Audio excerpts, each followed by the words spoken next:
High, আজকে বৃহস্পতিবার বাজার, তো বাচ্চা বসে গেছে নারকেল কুটতে। আর আমি পিঠা বানাবো বলে এটা মাখাতে রেডি করে ফেলেছি। তো আজকে বানাবো চিতি পিঠা। আপনাদের ভাষায় কি বলে সেটা আমি জানি না। তো এটা আমার মাখানো হয়ে গেল। যেহেতু সংক্রান্তির বাজার, মানে সংক্রান্তি তো শেষ হয়ে গেছে, তাই আমি আর কষ্ট করে ওই দিন তো বানাইনি, তো আজকে ইচ্ছে হয়েছে তাই বানালাম। তো দেখো তো কেমন হয় দেখা যাক। তাহলে এই তো আমি ঢেলে দিলাম। তারপরে সরাটা কোথায় গেল, ওই তো পেয়ে গেছি সরা। তো সরাটা বসিয়ে দিলাম। তারপরে একটা ন্যাকড়া চারপাশে ঘিরে দিলে যাতে হাওয়া পাস না হয়, তো ন্যাকড়াটা চারপাশে ঘিরে দিলাম।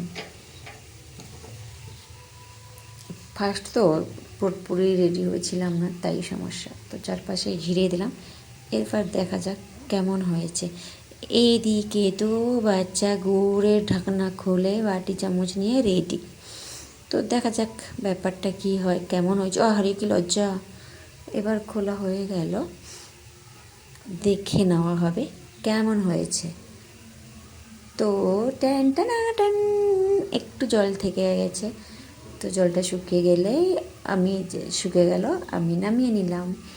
কেমন হয়েছে কমেন্ট করে জানান। এই যে থালাটা নোংরা ভাববেন না, এটাতে নারকেল করা ছিল তাই। বাই, সবাই ভালো থাকে।